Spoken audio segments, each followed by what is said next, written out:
Well, good morning and welcome, Calvary, Quakertown. It's great to have you with us this morning.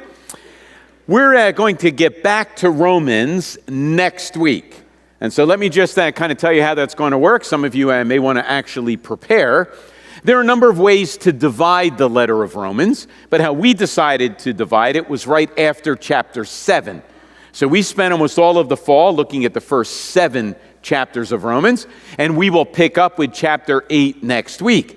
We're going to have a slightly new title to the series that kind of reflects where we are. And so if you traveled with us at all in the fall, you know that we titled our Roman series, For Everyone. God sends Jesus on this mission of reconciliation and justification and salvation and rescue. And that message and that mission was for everyone. But there's kind of a change when you get to chapter 8, and that is, therefore, everyone. So as Jesus was there for us, now we're called to be there for other people. And so as Jesus energizes us, and as we continue what he started, we extend that network and that sphere of people influenced by the message of those first 7 chapters. So I would encourage you this week, read chapter 8. We won't finish it next week, but we'll get back to Romans, and we'll get back to therefore everyone, and we're going to jump in at chapter 8. But this morning, we're going to take a week, and we're going to do a little bit of an assessment and adjustment. And just in case you haven't realized that those two things have to go together. If you don't have an assessment, you don't know what needs to be adjusted. And if you're unwilling to make any changes in any adjustment, there's no need to do assessment. If you do an accurate assessment, it may highlight some things in which you need to make an adjustment, but they always go together. So we need to assess and then adjust. And that is normally a good way to start a year. I know we're not at the very beginning of the year, but it's still early enough when maybe we messed up already in 2019. And so, time out. I didn't want to do that again. Well, let's do a little assessment and a little adjustment. Which brings to mind a phrase that I've been hearing more and more, and I heard these past couple of weeks, and so I'm going to share with you. Have you ever heard the phrase, killing it? Not in the context of hunting. You actually do kill it there. But in the context like this. Dude, you're really killing it. Boy, Justin and the band, they were really killing it this morning.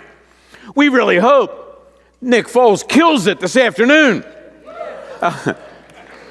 Boy, those shoes are killing it. Your hair is nobody ever says that to me. Your hair is really killing it. It looks like it's already dead, I know. I was in Chicago a couple weeks ago speaking, and I was seated in the back row, and there were a group of college students on one side and on the other side, and right in the middle of the talk before me, the guys up on the platform, one student leans over and says, boy, he's really killing it. And I thought, well, I want to kill it when I get up there, and I wasn't quite sure what that was, but I wanted to kill it and make sure it stayed dead and all that. And then I realized as I was growing up, we never killed it. Maybe we wounded it slightly every once in a while.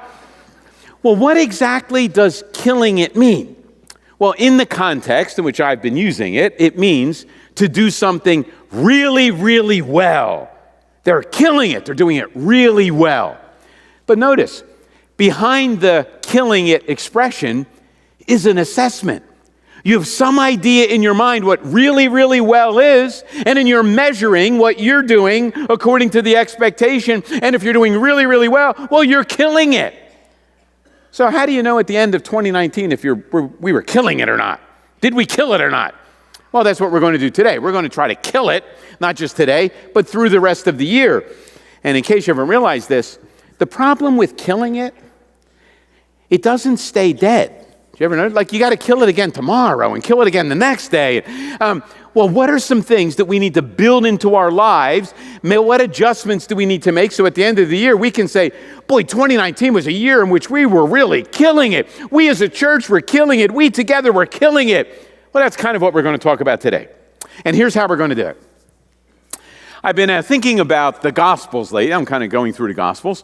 And I've been thinking particularly about John chapter 6. Now, John 6 contains a number of super familiar stories, very familiar accounts. In fact, I'll mention them to you, and you all know what they are. First of all, Jesus feeds 5,000, right? You heard of that story, right?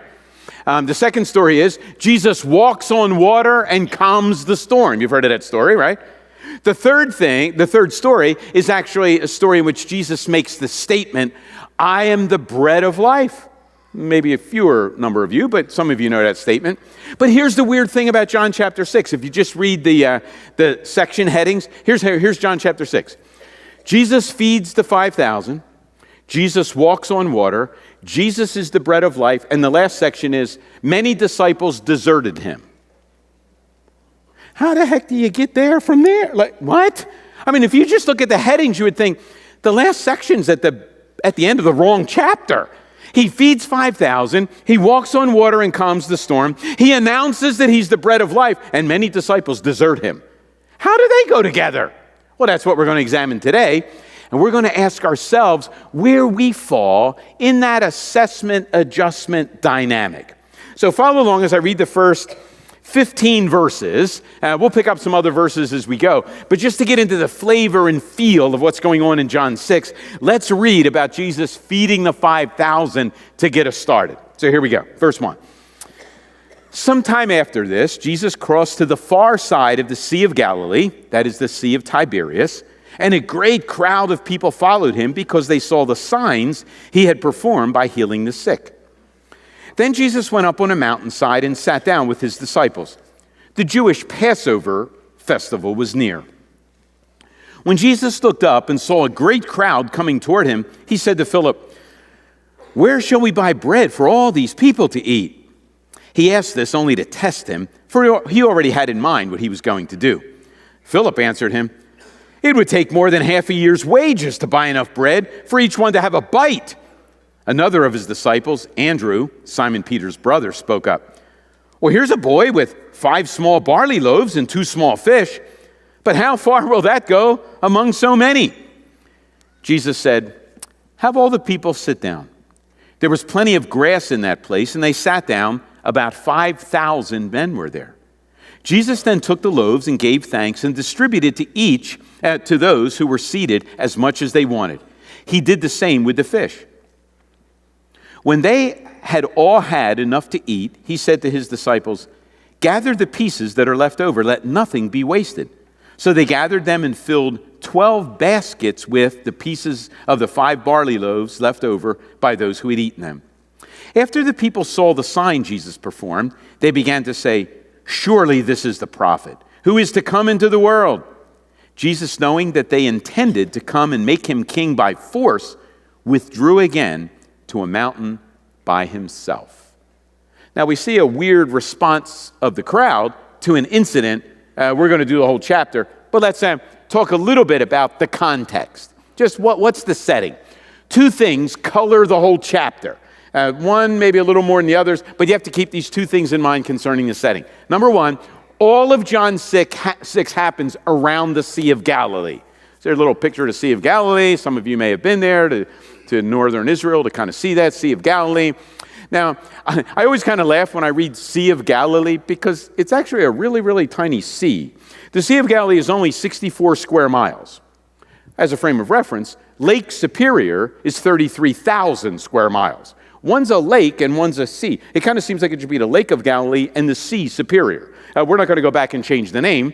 I was reminded of the Great Lakes and being lakes and the sea being a sea because I was in Chicago and I walked along Michigan Avenue a number of days. You're kind of right along Lake Michigan. Lake Michigan is like 22,000 square miles. And depending on your view, you kind of think you're at Ocean City when you're walking along Lake Michigan. You think you're on the beach. There are piers going out with amusements on them. Well, the Sea of Galilee was much smaller than 64 square miles, kind of like, a lake that you'd go to fish on, go hang out on, water ski on, a freshwater lake, and it's teeming with fish, right? The fishermen went there. They still fish there today. Many of Jesus' disciples fished on the lake. That's the Sea of Galilee. All of these events in John 6 happen around or on the Sea of Galilee. The second thing of the setting that you have to keep in mind is it was Passover time. It says in verse 4. Now, some of you are thinking, why in the world would John waste our time by telling us it's Passover? Because Passover colors everything. Kind of like it's Christmas time. Now, I know we're through that. I hate to bring it up again, but have any of you started shopping yet, by the way? Oh. Well, Christmas colors everything. So if I were to say to you or somebody were to grab you in the atrium and say, hey, next December 23rd, how about if we get together that evening and we'll go? You say, wait a minute, I can't make any plans December 23rd. That's Christmas time. Christmas Eve, we have all this stuff. We have parties at work. Christmas Day, too busy. I can't make any plans. It was Passover time, and Passover colored everything. We know that Passover colors everything because, even in the little story I read, they were in Passover mode, which means they were thinking about Moses and manna. Did you notice in the account, and then in the follow-up accounts, when Jesus feeds the multitude, since it's Passover time, they're in Moses mode, and being in Moses mode, they're thinking about manna, and here's Jesus feeding all these people with a couple crumbs of food. Moses did that. Maybe Jesus will give us a lunch every day. After all, Moses did it for 40 years, every day. Maybe we better hang out with Jesus. Moses is coloring everything because it's Passover. Not just that, did you notice the last couple verses I read? They wonder if Jesus is the prophet, not a prophet, the prophet. The prophet was the one that Moses said, one day after me, there will come a prophet like me. Isaiah didn't cut it, Jeremiah, Ezekiel, Daniel, Hosea, none of them cut it. But they begin to say, wow, all of those guys never did something like this. Since they're in Moses mode and it's Passover time and they're thinking about manna, maybe Jesus is the prophet like Moses. Passover colors everything. Well, what are the stories then? Well, there are three stories. And again, we're not doing a detailed analysis of any one of them. I'll tell you the basic gist of the story, and then we'll make a couple points by way of an assessment and adjustment. Well, the first story is Jesus feeds. He feeds 5,000. Now, did you notice, if you were following along as I read on your phone or tablet or in the Bible, you notice that it says, carefully, there were 5,000 men. That's another way of saying there were 5,000 family units. It's sometimes, often, helpful to count individuals. On other occasions, it's helpful to count family units. So here at Calvary Church, we count individuals that do things, but we also count family units. And so here's how it works. If we have 2,500 show up on a Sunday morning, maybe we have 900 or 1,000 family units, which means we have about 5,000 cars show up trying to park here because everybody comes alone. Is that how the numbers work?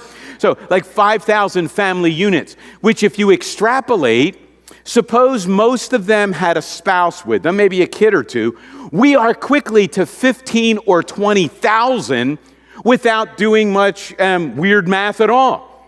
So in your mind, picture a Phillies game. They don't sell out anymore, or they used to. Picture a Phillies game with like 15 or 20,000 people there. That's the picture. And we're talking a large group of people. 15 or 20,000 people at a Phillies game can snarl traffic on 95 and the Schuylkill and the Blue Route all together, right? That's the size group that Jesus feeds. Oh, and he feeds them all with the little boy's lunch. 2 little fishes and 5 loaves of bread.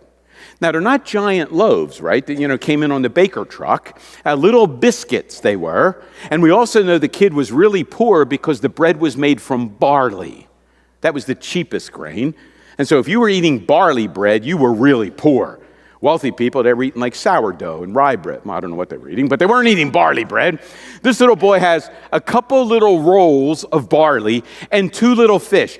Not a 150-pound grouper, little sardine fish. That's what he's got. He's got 2 little fishes and 5 little biscuits and 15 or 20,000 people.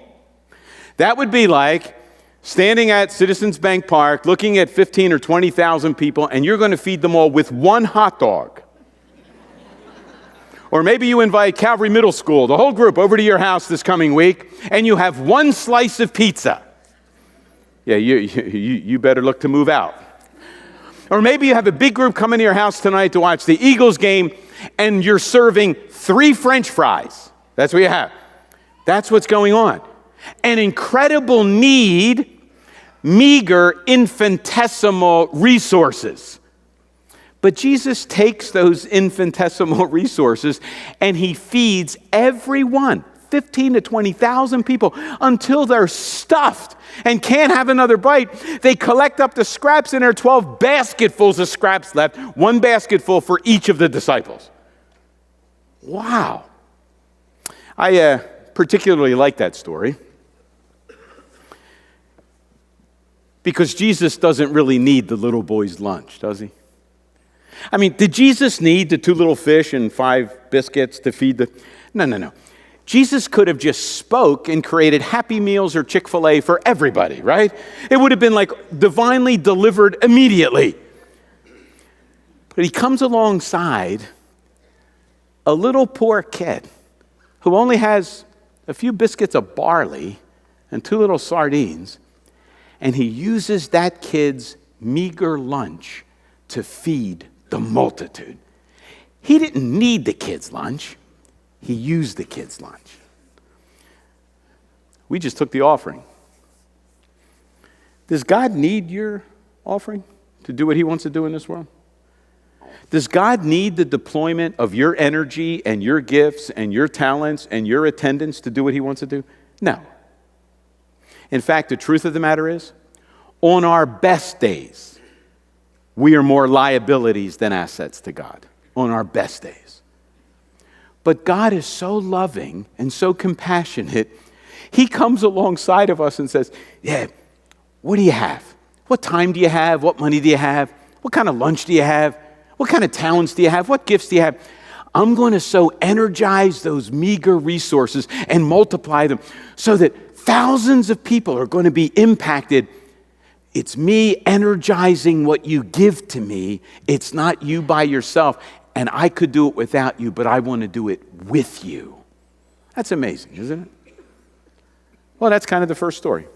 The multitude of people gets fed with a little boy's lunch. Well, the second story is Jesus walks on the water. He walks. So let me read out the few verses that follow that, beginning in verse 16. When evening came, his disciples went down to the lake, where they got into a boat and set off across the lake for Capernaum on the other side. By now it was dark, and Jesus had not yet joined them. A strong wind was blowing, and the waters grew rough. When they had rowed about 3 or 4 miles, they saw Jesus approaching the boat, walking on the water. And they were frightened. But he said to them, "It is I. Don't be afraid." Then they were willing to take him into the boat, and immediately the boat reached the shore where they were heading. Another weird kind of story, right? So here's the picture. The disciples go out into the boat. I love how one of the other gospel writers says it. Jesus sent them out into the boat, onto the lake, and he goes up to pray. I like that because it's almost as if Jesus knew the storm was coming, so you guys go, I'm staying here. And so they go out. Now, again, back to the Sea of Galilee. You have to know a little bit of the geography. Sea of Galilee, about 8 miles across. How far out were they? 3.5 miles. They're right in the middle of the lake. It's not like they're 100 yards from shore. They can hurry up and turn around and get back. It's not like they're almost on the other. They are in the middle of the Sea of Galilee. And if they're going from where they were to Capernaum, they're right in the middle. And so it's not going back. That's no closer than going forward. They're like really stuck. And the waves are churning and the wind is blowing. And there are some fishermen in the group. And even the fishermen are afraid. So this must have been some squall. This must have been some storm. You know, we're not talking little ripples and a little breeze blowing. I mean, this storm is raging and the disciples are afraid. And then Jesus shows up, walking on the water. Now notice it does not say Jesus was slogging through the storm. It's not like, I'm trying to make it, guys. No. He's strolling through the storm, right? He's just walking out, no problem. And I love what John says and other gospel writers say. They never used the word terrified or frightened until Jesus showed up. They were afraid of the storm. They are frightened and terrified when Jesus showed up. Why is that? He's strolling through the storm on the water. I mean, this is not David Blaine walking on some kind of thing in the pool. I mean, he's strolling through the storm on the top of the water, and he's not sinking, and they are terrified. And here's kind of an interesting thing. They are really, really glad he's there, aren't they? Because, in a few minutes, he calms the storm, stops the wind. And the way the gospel writers tell it, it isn't that Jesus says, okay, and the winds begin to die down, and over the next hour it's calm, and the wind. No. Immediately, they take Jesus into the boat, and the sea becomes a sheet of glass. Immediately. The wind stops immediately. And the disciples that had been with Jesus for a little while now, they say, who is this guy?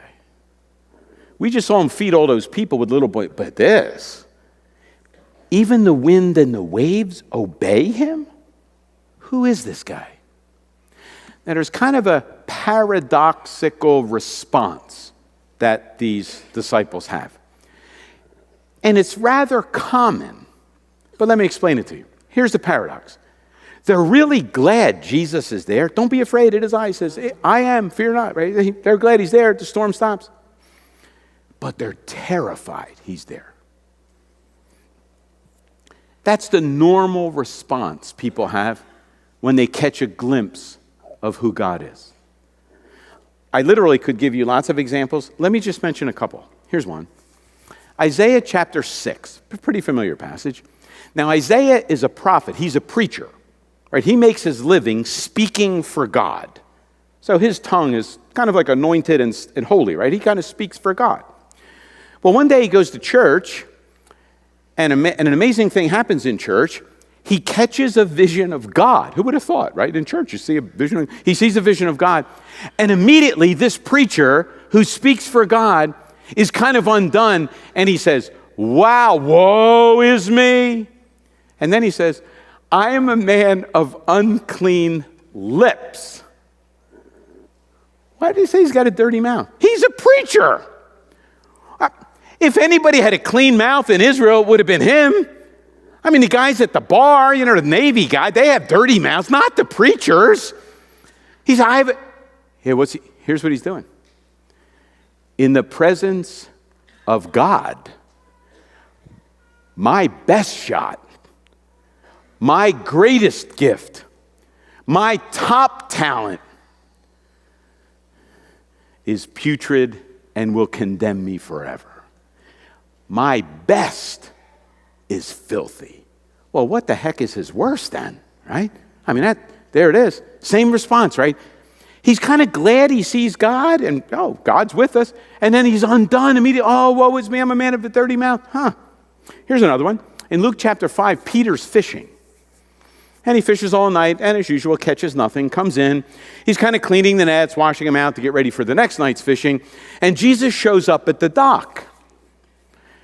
And Jesus says, hey, Peter, a big crowd kind of coming. Hey, could you do me a favor? Would you let me use your boat? I'm not going to go anywhere. I'll be right here. Let me push off, out of the dock a little bit, out of the slip. We'll kind of tie it up. And that way I'll be able to speak to everybody and see everybody, and they can see me because I'm not kind of tucked away at the base. Yeah, use the boat. So Jesus goes back, preaches a sermon.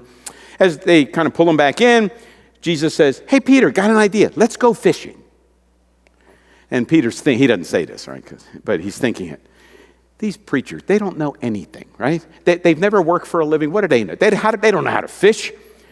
In his head, you fish at night. Remember, they didn't fish with lures and lines. They fished with nets. And the nets could only sink so far. And so you would throw these nets onto the water, and the fish were at the top feeding because it was cool. The water was cooler by there, and they'd kind of get the fish. During the day, when it's real hot, the fish go deep. And so Peter says, you don't know how to fish. You fish at night when the fish are near the top. During the day, it's hot. They're down the bottom. You know what? If you want to go fishing, I'll take you fishing. I'll show you what a moron you are. But they row out a little bit. She's, here looks like a good spot, Peter. Peter rolling his eyes, right? Okay. Throwing in that here. Throws it in. He's almost pulled overboard by the number of fish in the net. What does Peter say? He does not say, amazingly, Jesus, would you like a job? I'd be thinking that, right?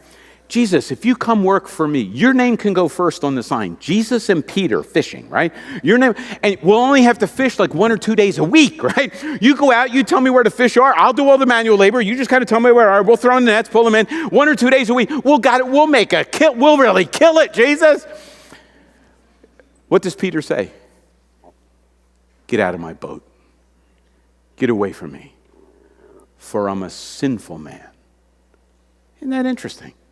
Do you see that paradox again? Attraction, but repulsion. Here's one last one. The author of John's Gospel catches a glimpse of Jesus in Revelation chapter 1. Now, John is really, really old by now. Remember, he had lived with Jesus. He's in Jesus' small group of 3. He's the disciple whom Jesus loved. If anybody knew Jesus, John knew Jesus. And when you read John's Gospel, you read these personal, intimate accounts because Jesus and John, they were buddies, right? But when John catches a glimpse of Jesus in Revelation 1, in just a fraction of his glory, John immediately falls to the ground and he's quivering like jello that got dropped from the table. And Jesus says, John, you don't have to be afraid. It's me. Now, why is that?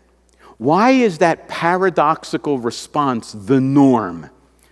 Well, here's what the Bible would say. We are attracted to Jesus because we are made to live in community with him. We were designed in the image of God to live in relationship with God, and Jesus is God. We sync up. And when you hear the stories of Jesus, when you hear about the feeding of the 5,000 and this calming of the storm and walking on the water, there's something inside of you that is attracted. You want that, right? But the second layer to the story is we're in rebellion against that God. We told him, heck with your plan. We've got a better plan, and we're off trying to make it on our own. That's the problem. And so the second layer brings in the repulsion part. We're built for God's presence, but our sin condemns us if we're in his presence. There are the two pieces of the paradox. Every time human beings sense God's presence and holiness, they are attracted and repulsed at the same time. So the disciples, they're really glad Jesus, we're so glad to see you. Get away from me. Funny how that works. Maybe that becomes a little bit of an assessment for us. Do you feel an attraction and at the same time a little bit of, oh, Jesus, I don't want to get too close? If you feel the paradox, that's kind of a good thing. That means you're accurately catching a glimpse of who Jesus is and what he came to do. So that's kind of the second story.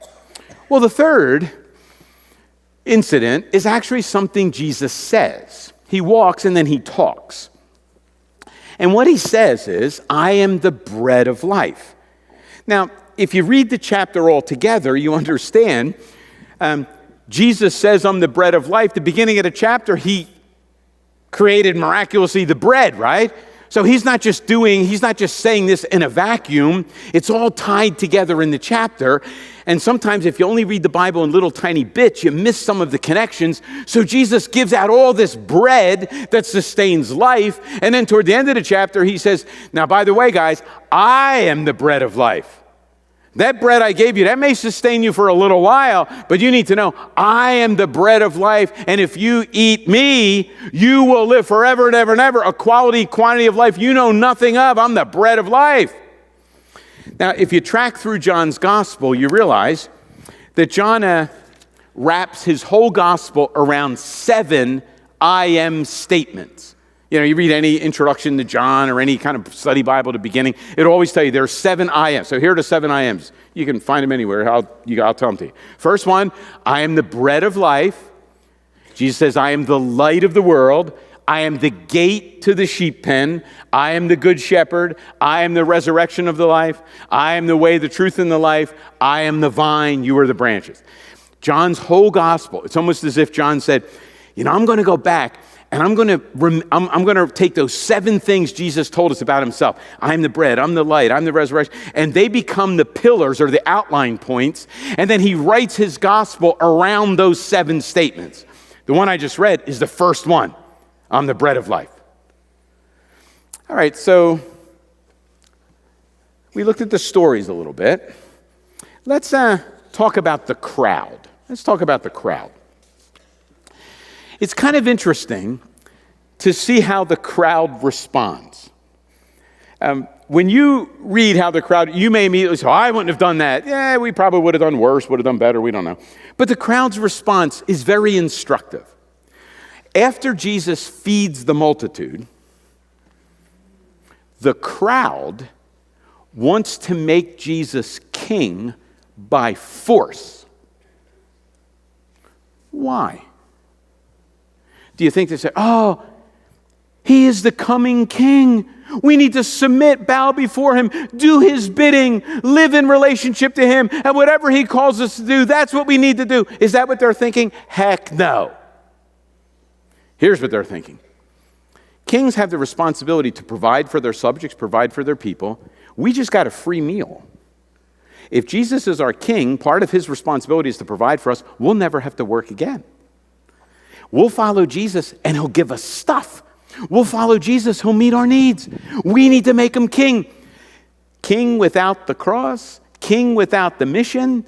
Carlos last week talked about the first point in Haggai about agenda. Question: when they want to make Jesus king, whose agenda are they following? Jesus' agenda? Are they saying, we want to make you king because we want to live for your agenda? No, they're saying, Jesus, we believe if you're our king, you can fulfill our agenda. They've got it backwards. That's why I don't want to make him king. What does Jesus do? He'll have nothing to do with it. He sneaks away and goes up the mountain away from the people that want to make him king. That's kind of weird, right? What's the response to the disciples in the boat? Well, they've got that paradoxical attraction, repulsion thing. But then their response is, and some from the crowd as well, when they get back on shore, the response is, Jesus, we're really feeling that, we're separate from you, and like you're really holy, and you feed people and with only a little boy's lunch, and you calm the sea and do all that. And so here's the question: what do we have to do? This is verse 28. What do we have to do? What work do we have to do in order to be right with you and be in sync with what you want? Wrong question, right? But isn't that the human question? They want to make Jesus king, but it's their agenda they want Jesus to fulfill. And then the second response is, Jesus, we understand there's this big distance, this big chasm between us and you. You just walked on water, calmed the storm, fed all these people. Giant distance between us. What do we have to do? What work do we have to do to close the gap? And you know what John tells them? Or Jesus tells them and John tells us? Nothing. The only work you have to do is to believe. It's not working, jumping through hoops. It's believing that makes the difference. It's not effort and merit and righteousness treadmills. It's believing and trusting and loving. That's the deal. Well, that really brings us to the statement then. So let's take a few minutes to talk about this statement. Jesus says, I am the bread of life. Whoever comes to me will never go hungry. Whoever believes in me will never be thirsty. Now, I hate to do this. I try never to do this, or very, very rarely, but you have to do it here. In order to understand what Jesus is saying, you have to know a little Greek. All right? Sorry. But here's how it works. Sometimes Greek has one word, and we have a whole bunch of words in English. For example, the word bread. Greek has like one word.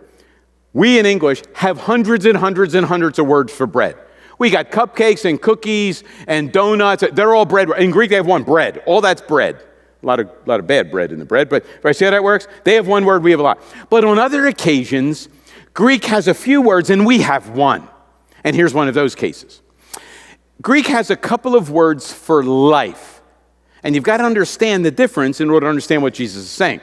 One of the words for life in Greek is the word bios. Bios. I know you all tell me. What English word do we get from the Greek word bios? Biology. In fact, biology, nothing more than two Greek words put together. Ology is logos, word. Bios is life. What is biology? Words about life, the study of life. So when you're in 10th grade and you go into biology and you cut frogs open and stuff like that, they're words, it's a study of life, physical life. In the early part of John chapter 6, Jesus feeds the multitudes. He gives them bread, and the bread supplies bios. It gives them life. But that's not what Jesus says when he says, I'm the bread. That's not the life. There's another word for life in Greek, and that's the word zoe. Zoe. We don't use that for life. Weird parents name their kids Zoe in our world. The first time I ever heard it was The Bowies, that Zoe Bowie, they named the kid. Yeah, imagine going through school with that, right? So Zoe means life. And it is a cool name. You think about it, life, right? I've given you life and I want you to experience life. The word Zoe does not mean biological life, though. It's not existence. It's ratcheted up quality, quantity, value of life. So remember the old beer commercial? When the guy's sitting in the boat, feet up, got his line in the water, and he says, it just doesn't get any better than this. That's Zoe. Or when you're on vacation, it's freezing cold here, snow on the ground. You go to the islands, you walk out onto your balcony, and you look over the Caribbean Sea, and it's 85 degrees as God intended. And you stand there and say, now this is living. That's Zoe. It doesn't mean you were dead in the room. This is not Weekend at Bernie's and you go out onto the thing and you wake up. No. It's a quality, quantity, value of life. This is living. This is what I'm built for. That's what Jesus says. Jesus says, the bread I made gives you bios life, but you need to understand, I am Zoe life. I am the quality, value kind of life that you're longing for. It's only found in me. Now, some of Jesus' original followers tripped over the figures of speech, right? And they began to say things like this. What? Jesus is the bread of life? Does he want us to be cannibals? We have to eat him? We have to cook him, cut him and eat him? What? No. It's in the metaphors, right? Physical bread gives biological life. Jesus gives quality, value, exponential life that God intended us to have. That's what he's saying. But here's the problem. We try to find Zoe in all the wrong places, don't we? I'll be honest, we're among friends. Some of us try to find Zoe in real bread. Right? You just eat, and you think somehow, right, you're going to eat yourself right into Zoe. That's not happening. You're going to eat yourself into a heart attack. That's what you're doing. Others say, no. I can't eat my way to Zoe. I will exercise myself to Zoe. You'll die too. All right? It may be a little longer. You're going to die too. Oh, I'm going to find Zoe in a paycheck, in a career, in a resume, in my finances, in retirement. I'm going to find Zoe on vacation. And Jesus keeps saying, no. How's that all working for you? I am the bread that gives Zoe. Nothing else gives you the quality, quantity, value of life that you were built for and that only I can give. But we look for that in all the wrong places, don't we? That's the point of John chapter 6. It's all going to the statement in verse 35. Now do you understand the response that follows verse 35? When many of Jesus' followers say, heck with this. I got to go find Zoe somewhere else. I don't believe he's the Zoe. That takes us back to verse 28 and 29. It's not in what we do, it's what we're believing. Jesus says, I am the bread that gives you Zoe, the life you were built for. Where are you trying to find it? We could probably play with the metaphor a little more. We don't have much time. I'll just do one thing. When Jesus says, I'm the bread of life, physical bread is still a metaphor for the substance of life. This was before all those all-protein, no-carb diet. They're not biblical, right? The all-carb diet, that's a diet I'm going on, right? All-carb diet, the bread of life, right? So bread gives physical life.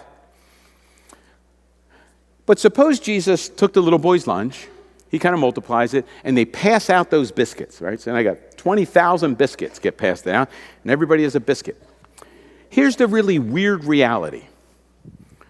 All of those people would have continued to experience hunger pangs, and they would have eventually died of starvation holding the biscuit in their hand.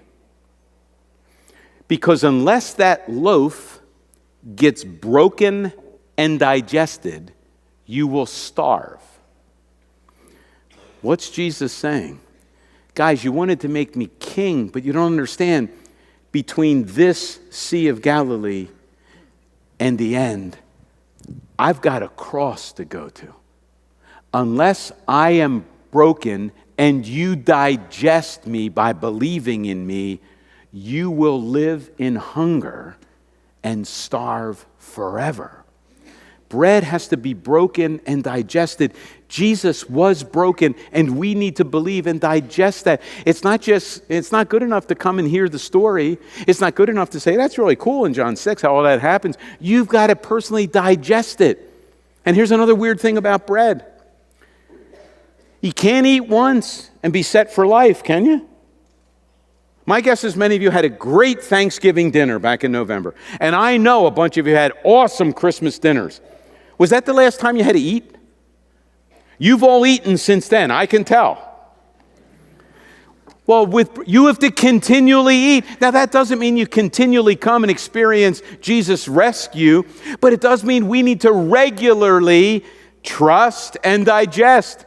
And so when we're looking at this year and we're talking about assessment and adjustment, here's the question. Have you, for the first time, believed and trusted Jesus, the bread of life that gives Zoe, and are you believing him? Are you digesting him? And if you've done that, how are you planning to regularly feed and digest this year? We hope Sunday mornings are a part of that. We hope you figure out some kind of Bible reading time that's part of that, some prayer time. Maybe it's getting together with friends, having coffee, small group, whatever it is. How are you going to be believing and tasting, experiencing and digesting? Because we often look for Zoe in all the wrong places. Jesus tells us, I am the bread of Zoe. It can be found nowhere but in me. So believe, trust, and digest. And here's what we need to think about as a church as we assess and adjust. Did you notice in this chapter? Jesus feeds bodies. People have physical and material needs. We meet physical needs of people. Jesus quieted the storm on the outside and on the inside. They're scared to death. We need to work to reduce the storms in people's lives on the outside and reduce the storms on the inside. That's why we have a counseling center. We have lots of groups where people can meet. But ultimately, life is found only in him. So we meet all kinds of felt needs. But in the background, we know the real need that only Jesus meets. That's where life is found. That's what we're about. And I hope that that's what we're about individually too. Let's stand and pray. Father, we give you thanks for these crazy stories about a mob of people being fed with a little poor boy's lunch. And about fishermen being scared of the storm, but scared to death of the Savior. And Lord, would you somehow take your words, I am the bread of life, and take them from our heads, where we just think about them, into our hearts and our lives, where we live them out, looking back on your life, broken for us, feeding on you regularly, so that we're tasting life as you intended and sharing with others that life that you're calling them to as well. We pray in the name of Jesus, the bread of life. Amen.